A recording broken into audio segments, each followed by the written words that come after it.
યાત્રાધામ અંબાજીમાં આગામી ભાદરવી પૂનમના મહામેળાને લઈને તડામાર તૈયારીઓ શરૂ. લાખો માઈ ભક્તો પગપાળા અંબાજી પહોંચવાના હોવાથી તેમની સેવા, સુવિધા અને સુરક્ષા માટે અંબાજી દેવસ્થાન ટ્રસ્ટ તથા વહીવટી પ્રશાસનની સેવા કેમ્પના આયોજકો સાથે બેઠક યોજાઈ. બેઠકમાં સેવા કેમ્પ માટે મહત્વની માર્ગદર્શિકા જાહેર કરવામાં આવી છે, જેમાં તમામ કેમ્પ રોડની ડાબી બાજુએ અને મુખ્ય માર્ગથી ઓછામાં ઓછા 30 મીટર દૂર રાખવા ફરજિયાત કરાયા છે.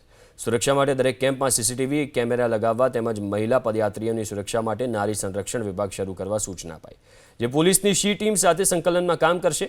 સાથે જ કેમ્પોમાં પ્લાસ્ટિકના ઉપયોગ પર પ્રતિબંધ મુકાયો છે અને ધાર્મિક તથા સાંસ્કૃતિક મર્યાદા જળવાય તેવા જ કાર્યક્રમો યોજવા પ્રશાસને સ્પષ્ટ સૂચના આપી છે. ભાદરવી મહામેળામાં દૂર દૂરથી ચાલીને પદયાત્રિકો માના દર્શને આવે છે. પદયાત્રા કરીને એમની સેવા માટે જે સેવા કેમ્પનું આયોજન કરી છે, એ સેવા કેમ્પના આયોજકોનું આજે મિટિંગ અંબાજી ખાતે રાખવામાં આવી હતી. અમારો જય જલિયાણ સેવા કેમ્પ છેલ્લા 18 વર્ષથી થાય છે અને આ 19મું વર્ષ છે.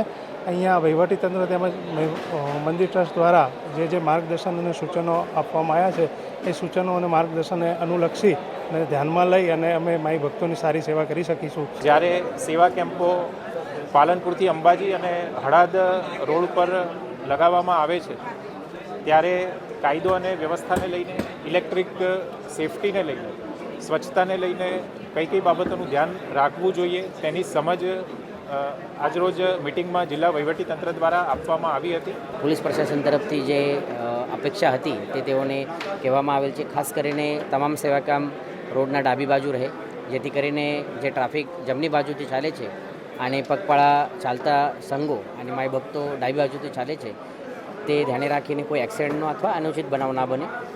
આના સિવાય બાકી જે સુરક્ષાના દૃષ્ટિએ સીસીટીવીનો હોય અથવા ટ્રાફિક પાર્કિંગનો હોય અથવા મહિલા સહાયક કેન્દ્ર આદિ જે સુવિધાઓ હોય તે બાબતે સૂચના આપવામાં આવેલ છે.